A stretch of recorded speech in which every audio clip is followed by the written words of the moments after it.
With the name of Almighty Allah, the most gracious, the most merciful.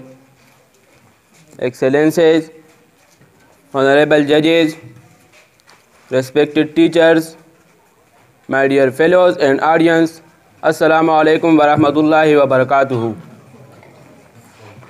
Today I am very pleased for being here to share with you on the topic of the role of youth in a nation building. The value of a nation is known by its people, I mean its youth. It is the intelligence and the work of youth that leads the progress of the nation. Youths play a vital role in the progress and development of the nation. They are the building blocks in the economical and social development of the nation. Dear fellows and audience, first of all, we should thank to Almighty Allah who had completed the cluster of the dreams of our ancestors in the palm of pre-Islamic state. Youths are the greatest workforce and building blocks. Youths are the greatest workforce to play a positive role in a nation building if they are guided to right direction. Well-educated and trained youths contribute their skills in almost every sector of a nation.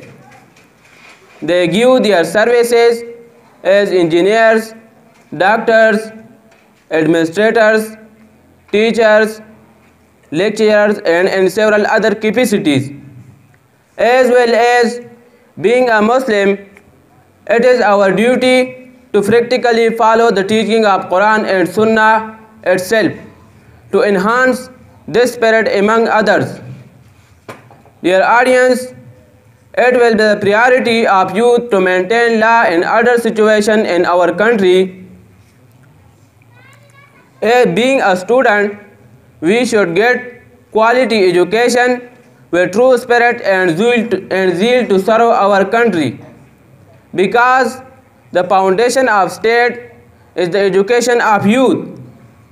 Furthermore, youth should visit and hand in public sector to mobilize and motivate the members of the community to play their role in a nation, to play their role in the development of a nation by observing honesty, truthfulness, and justice. But here, keep in your mind that youths are the greatest workforce. But here, keep in your mind that youths have certain responsibilities towards their nation. First thing is the attitude of youth, the attitude that can absolutely affect the progress of the nation. In addition that, youth should be sincere and hardworking, as the advancement of nation mostly in their hands. The principle of integrity and harmony should be adopted by youth in any kind of work. Respected teachers and audience, in short words, I would say that youths are the greatest workforce and building blocks in the social, economical, and political development of the nation. If the power of youth is used wisely and optimally, as well as they are guided to right direction, it can surely lead to the development, to the national development, and to build a strong nation. Thank you very much for listening.